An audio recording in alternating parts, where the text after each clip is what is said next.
Welcome to the TAC Room, your guide to the world of equine law, business, and policy, brought to you by Holland & Knight's Equine Industry Team. Join us as we explore the legal and business landscape of the equine world, offering insights designed to accelerate your equestrian ventures with confidence and clarity.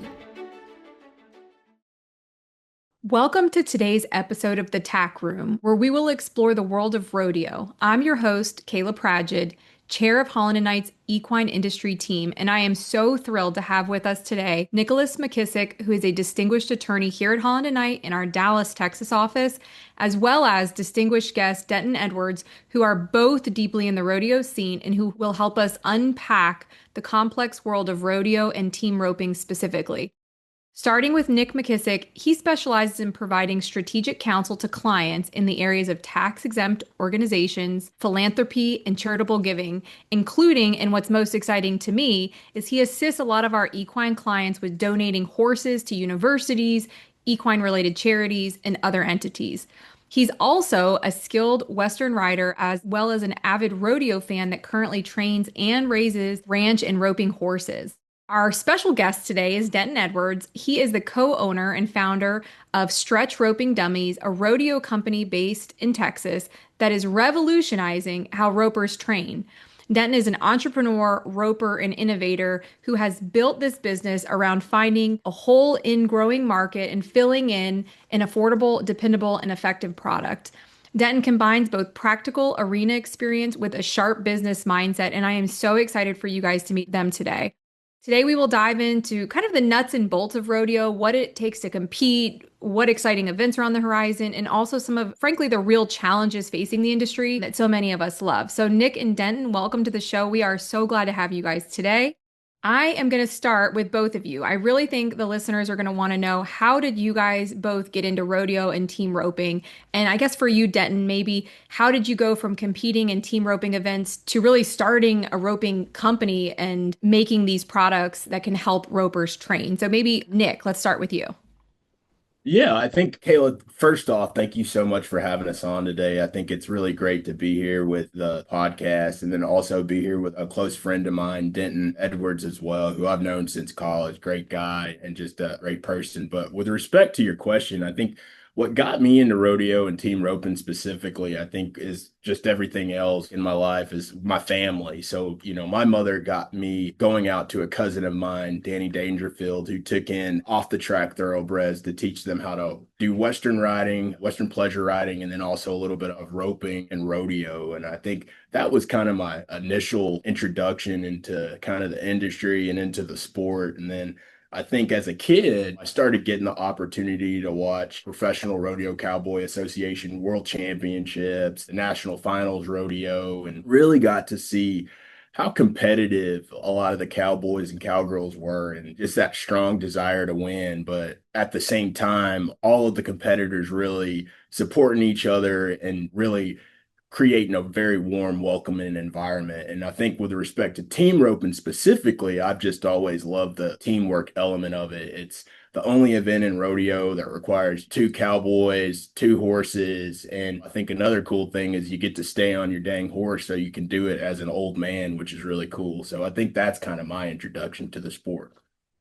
That's so funny. And I think it's funny that you've loved, or so interesting that you've loved rodeo for so long. And yet we got blessed with you being a lawyer at our firm as well. And that's what I love about our equine team is we have such diverse folks that truly compete, understand the sports, and yet are fantastic lawyers also helping folks.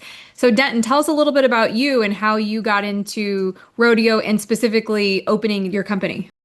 Yeah, definitely. Kayla, Nick, first off, thank you so much for having me. Nick, what a bunch of great points. I had these notes and now I'm trying to revision in my head what I even want to say.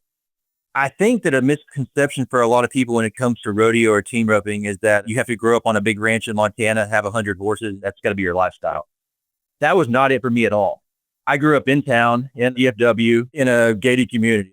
My grandpa is the reason I even am interested in horses or team roping or rodeo as a whole. He had some horses and thankfully I spent a lot of time with him. He was a huge, huge person in my life.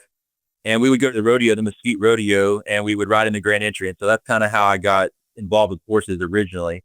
But team roping, truthfully, like every young kid that watches anything about rodeo, I wanted to be a bull rider. aside from me being too tall to be successful there, I was also scared to death every time I ever tried that when I was a little kid.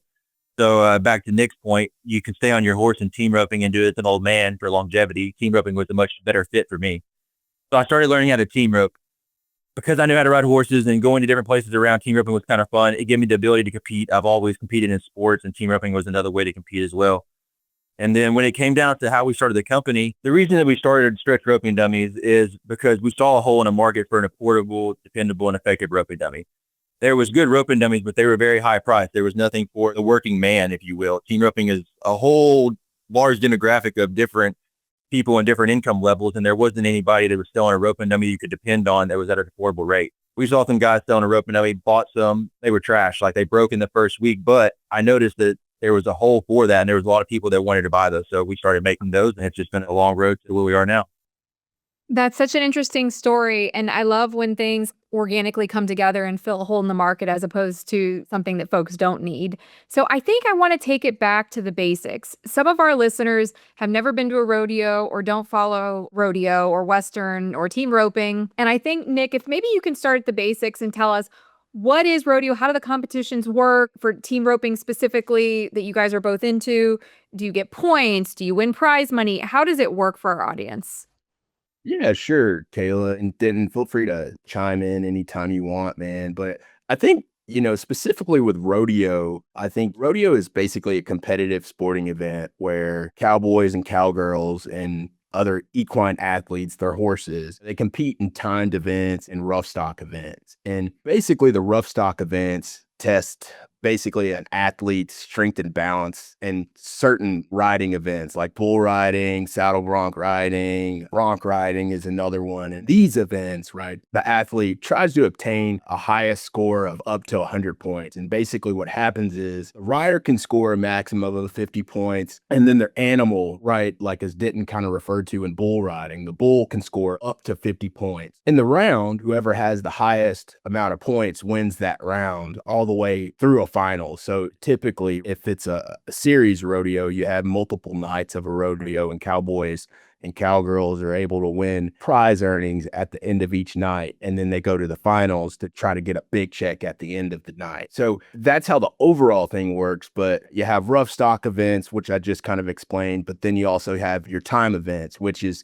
kind of what team roping falls into. And then the timed events, right? These events consist of events where cowboys and cowgirls and their equine friends kind of compete for the fastest time in certain events, such as team roping, breakaway roping, barrel racing, things like that. Essentially, the rodeo, it kind of originates, or in the modern rodeo anyway, originates from basically the daily work that, cowboys and cowgirls were doing on ranches in the 19th century and still today. So it really originates from a lot of the work that a lot of cowboys and cowgirls are doing daily in their everyday life. But I think another aspect of rodeo today is just the major entertainment element of it. For example, a lot of large rodeos have a lot of large entertainment afterwards, concerts, light shows, entertainment in between events. It's a really big old dang production. So I think that's one of the key elements about rodeo. And then I think with team roping, that is just an industry that's really honestly taken a mind of its own. And I think Denton can certainly speak to that as well. Yeah, that's one thing I've been so interested to see in the industry is the development and how big it's become, especially in the last decade, at least from my perspective. And it makes sense, Nick, that you're saying they've added these other elements in to really make it an experience instead of just a single equestrian event. And I think that has really drawn people in. And Denton, I know that you have been heavily involved in the U.S. team roping championships and also the World Series of team roping. Can you just explain the difference between when Nick says a rodeo versus these other, the U.S. team roping championships or the World Series? What are those and how do folks compete in them? Yeah, absolutely. So a rodeo is combined of a multitude of different sports, from bull riding to saddle bronc riding to calf roping, team roping, barrel racing. It's all of the rodeo sports in one show, basically. Whereas team roping is just one of those events and at a bigger level, basically. So the USTRC and the World Series Team Roping Organization, The easiest way to try and put this is it's kind of like the PGA. They're kind of the governing factor over team roping, and they put together events and people go to them and they're able to put their money in and enter money. And if you win money back. For example, like the World Series, the difference, I guess, between the PGA and these events is that the PGA is the top 1% or even less of the world's players playing golf. This deal, you have a handicap system, but at every single level, they have events that are relative to what your level of competition is, and you can compete against those same people for ridiculous amounts of money. I say ridiculous, which is all relative, but for example, the World Series, they have the finals in Vegas. You can qualify by going to events throughout the year and winning first through fifth in one of those events. You can qualify that way, or you can simply pay each side $2,500 entry fee per person and go up there. It's in Las Vegas in December at the same time as the National Farmers Rodeo also. But you can go up there and rope for $400,000, split $400,000. So to me, it's a crazy thing for somebody that's just a regular average Joe guy to be able to essentially gamble $2,500 on himself to compete against other people that are at the same level and potentially walk away with a $200,000 check in 8 hours of being somewhere. That's kind of that in a nutshell. That is what they're trying to get to, or what they have gotten to. But I'm saying that's what everybody in team roping is trying to do. Like, you go to these different events throughout the United States all the time. They're called jackpots. You basically put your money up, and then at the end of the day, you find out who had the best time, and that person gets paid. Do you think the prize money being so high has encouraged more folks to participate than historically has been the case? Oh, absolutely. When I was a little kid, I mean, you would go to roping, then it would be $10 a man enter up, meaning every time you wanted to rope, it was $10. And it was awesome because you think about it fundamentally, like, my $100 goes way further there, right? I can go get 10 runs, rope with 10 different people, have 10 different chances to win with them. The odds are a little bit better in my favor, but the payout is awful. Like, you've got 200 teams show up, $10 a man, maybe it pays $500 to win it. Whereas I can go to Las Vegas one time a year. I can spend $2,500, rope with one single person. And if we do well, like I said, we can split $400,000. When you talk about $400,000 splitting in one day, I mean, I don't really care what your financial situation is. That's life-changing money to anybody for the most part that goes to it. So to answer your question directly, yes, I think by them putting together these very large events that have very high payouts, that has encouraged not only newer people to come into the sport, but additionally people who have been in the sport to really try to dig in and make those their goal and try to accomplish that. Have you seen, Denton, an influx in people wanting to do the sport because of it? For example, do you attribute any of the additional prize money to folks, for example, the success of your company, folks wanting to get into it, wanting to train and take it more seriously because of the prize money, or do you attribute that to something else? I honestly don't think that people, like, for example, someone who's never rowed before, I don't think that they are putting together, oh, I could go make $400,000 in Vegas or split $400,000. I don't think that's what gets anyone started. I think that a majority of people get started because their friend is in it or they love horses and they want to find some way to compete. For me, my favorite thing about team roping as a 32-year-old washed up athlete is that it still allows me to go out and compete anytime I want to, right? There's not very many things that I can find that I can go out and compete against other people. So to answer your question, no, I really think that a higher payout is something that you start thinking about once you're actually in it and competing. That makes sense to me, but maybe it does encourage people to train a little harder if they already love it. And Denton, what does it look like if I today wanted to start team roping or doing a different rodeo event and I came to you or your company? What advice would you give me, or how would you walk me through what I should do to get started? Training, buying a horse, leasing a horse. What advice would you give me, or the average person who wants to get started? Sure. I think there's two sides to the coin. So one has to do with your horsemanship and one has to do with your ability to swing a rope and put the rope where you want it to, right? So if somebody comes with zero horsemanship, I think it's important to start out there because you really can't compete in team roping without being able to ride a horse. I think that you don't have to be the best horseman in the world to be a team roper. I mean, there's a bunch of guys that barely can sit up there and they still win money. So I think that's fine. I think you do need to know how to ride a horse. On the roping side of it, I think it goes back to golf. I think that anybody can get relatively okay pretty quick, and it takes a very, very long time and a whole lot of focus and try to be able to get good at it. You know what I mean? It's easy to tie to golf because a lot of people play golf. Give me from zero to, never swinging a golf club. I'm pretty sure that in a few weeks of me trying, I'd be able to hit the golf ball relatively straight and a few good ones. Same thing in team roping. If I give you a rope and get you a ground roping dummy and you stand there in your backyard every night and practice a little bit, watch the videos of other people and kind of, develop a technique, it's not going to take you very long to find success catching the dummy on the ground. putting all that together, getting on a horse, going to a rope and going in a motion while the cow's moving and you're moving and roping it and all that is considerably harder to kind of get done. That makes sense to me. And I also wonder too, for folks just starting out, what from a safety perspective that looks like. Because obviously, like you said, your horsemanship is a really big factor in being able to stay on the horse and maneuver the horse. Nick, going to you, there's obviously a danger element to rodeo and any equestrian event or sport because horses are unpredictable and bulls are unpredictable. But what safety protocols, training methods, or just common industry standards are there for newer riders that want to get started to assure them that this is a sport where you can safely operate?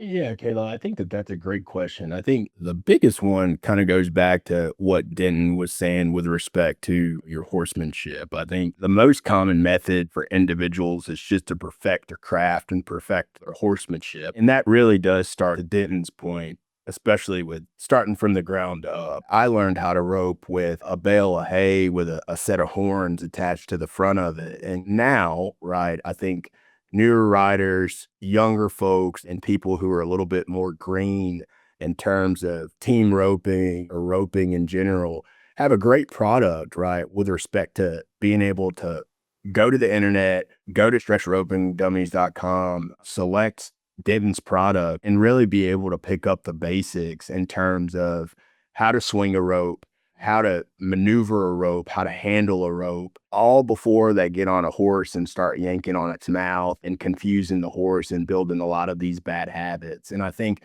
the industry as a whole, right, has done a really good job in terms of trying to be really transparent in terms of the way that we operate and the way that we do things and trying to keep everybody safe, whether that's with respect to selling horses, dealing horses, and trading horses. I think the industry has really tried to be transparent and we've really tried to lean on each other. Before I go buy a horse or whenever I go look at a horse or if I have lessons at my place and it involves a horse, I'm picking up the phone, I'm calling Denton, I'm calling older cowboys, an older cowboy by the name of Bob Dorn up in Tioga and Collinsville area. So I think it's really just about the industry depending on each other, leaning on each other, and really just trying to do what we can to be smart and to try to protect the space and protect the sector. And that's interesting because there has been, I would say, over the past couple of years, there's been a lot of talk in the equine industry as a whole about safety and safety protocols. And I love that Denton, your product allows people to practice a lot before they're really getting into the ring and doing rodeo in a team way.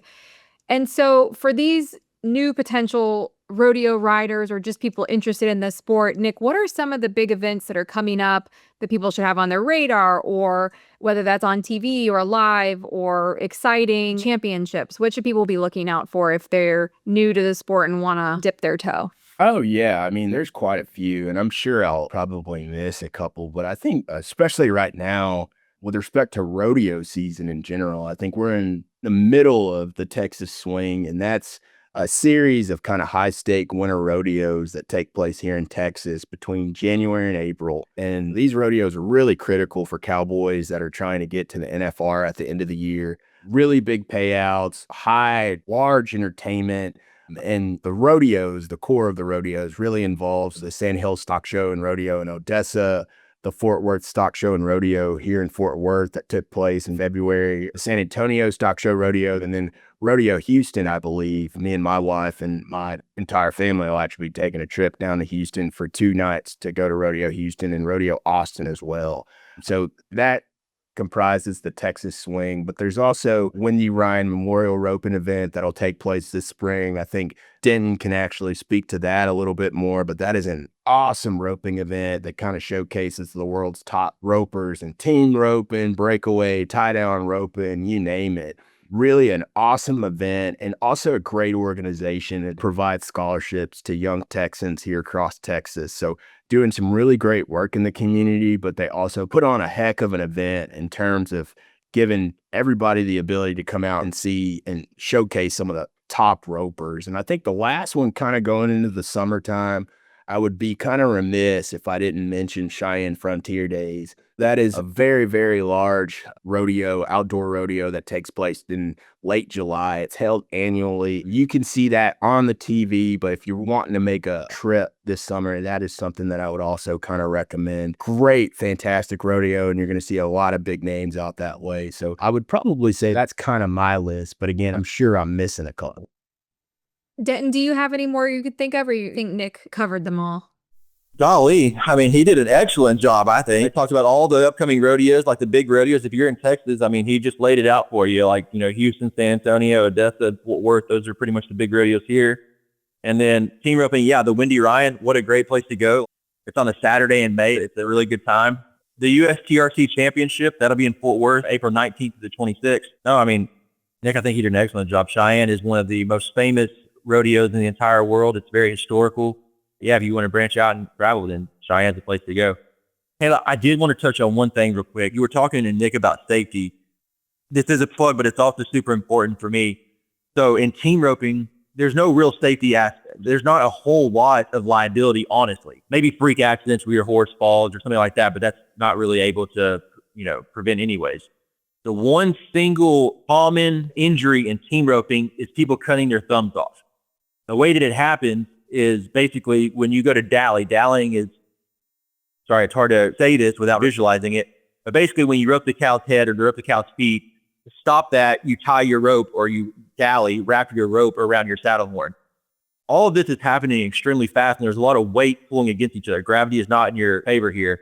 So if your thumb was to get caught inside the rope in between your saddle horn and your rope, it's very likely that you will cut it off and for sure damage it. It happens a lot more often than people really even talk about.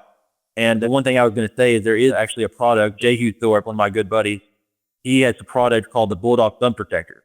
So it goes inside of your glove and it prevents you from cutting your thumb off. It's a great product. It's giving back to the community. I tell him all the time, he's selling helmets in 1970. So what I mean by that is in 1970, people didn't wear helmets riding bicycles. Now there's enough research and data to show like, hey man, you should probably wear a helmet. Like it's just good practice.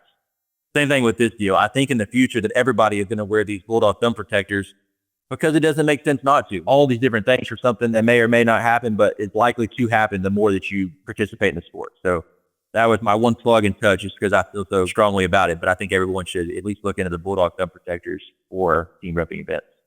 That makes sense. And we've had some other guests on our podcast that have talked about kind of increased safety protocols and how that's been really important for retention of both the athletes and the fans, frankly, both the health and welfare of the animals and the jockeys in the sense of racing or, jumpers for show jumping and now rodeo. So I think that push towards safety is really helping keep the industries honest and keep the fans coming. And so that leads me to my next question for you, Denton, is one thing we've talked with a couple of guests about on the podcast is how is the rodeo and Western sports, equestrian sports, getting younger audiences or new demographics of people interested in the sport? Because you touched on it a little bit before, I think Nick did, or maybe you did with the concerts. Is there anything else the sport is doing to bring kids or young folks to the sport, to the events, into training and riding? I mean, the quick answer is TikTok. I mean, kids see things on TikTok every day and then they start picking it up. So like team roping has really took fire on TikTok with the younger generation. But to Nick's point, I think that like people who are around horses in any capacity or have relations with people who have horses or whatever, they are much more susceptible into getting into something like team roping as opposed to someone who, an inner city kid in Chicago. Like I've never been to Chicago, but I presume they don't have a whole lot of horses in the town of Chicago or at least in the city of Chicago. So with rodeos having concerts or shopping or all these different things that aren't just the rodeo, it brings that crowd or those type of people in and they come because they're interested in shopping and then they see something like, oh man, I could do that. Or, oh, that looks awesome. I could try that. And they go to the rodeo and they see stuff. And I think that's how they kind of gets kicked off. But I would say those two things. TikTok, things go crazy on TikTok for no rhyme or reason or because, whatever. And then people going to rodeos that actually have no interest in horses or anything, finding interest in it while they're there. That's great. Yeah, we've had other guests say something similar is just making sure that you have a really good social media presence has been really impactful in reaching different demographics and younger folks. Denton, on the flip side of that, What would you say are some of the biggest challenges that are facing rodeo and team roping as an industry right now? And whether, I guess, from a business perspective or maybe even animal welfare, what are those challenges and what do they look like? I thought about this question, and I'm sure that people can come up with problems about anything. I feel like rodeo is potentially the best place it's ever been in the history of rodeo. I mean, people were saying the dying sport. It's not. If you were to talk to people at the San Antonio Rodeo or at Houston or at these big rodeos, they're going to see an influx in people coming in every year. They've seen a higher return of people coming every year. So as far as what is holding it back, I don't think anything's holding it back. I think that it's a growing sport, a growing group of people, and I think it will continue that way. That's great and good to hear. Nick, I couldn't let you go without at least one legal question. And so I'd like to understand from your perspective, being both an athlete in the sport and also a lawyer, what do you perceive to be some of the legal issues that are most common in the Western world of rodeo from individual perspective, a business perspective, a liability perspective? What do you see those issues being that folks should look out for and be aware of?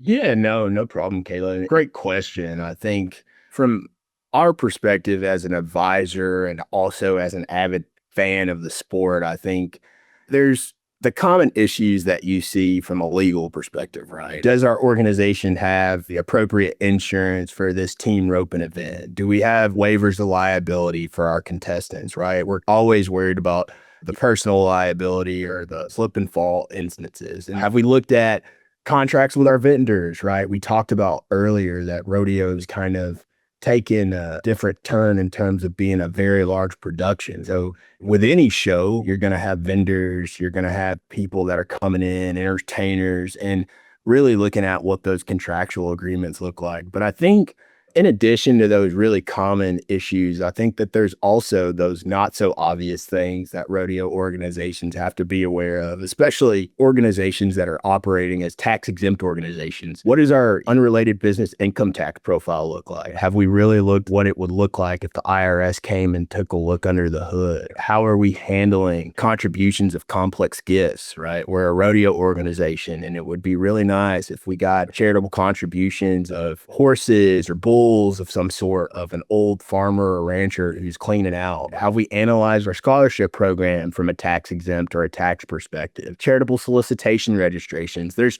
a myriad of things that I think that organizations don't typically tend to look at just because it's not top of mind and because I think things are going so well. So I think it's always important to take a look at those things from a legal perspective. But from a business perspective, I also think that it's important, and I think this is the fan side of me talking, is just to understand that risk is just so much more than just legal risk. And I think as an advisor, as a person who just wants to grow the sport, and I've talked to Denton about this, it's just really understanding that risk as a fan and as a person who wants to grow the industry is really just more so about the possible downside of any business decision. So I think rodeo organizations have to think about risk from a much broader context from just the legal perspective, right? What does volunteer risk look like? What does our event risk look like? What does our financial risk look like? What does our legal risk look like? And I think all of these different risk profiles make up each organization's kind of enterprise risk management and how they go about operating their business. And I think it's really important for organizations to continue to be innovative, but also think about the legal risk and the operational risk that's associated with trying to expand and trying to get people on the seat. So very long-winded answer of saying that there's a lot of stuff that they need to think about, I think. I love that because when our firm first started the equine group, there was really a need in the market for both education on how we can help protect clients.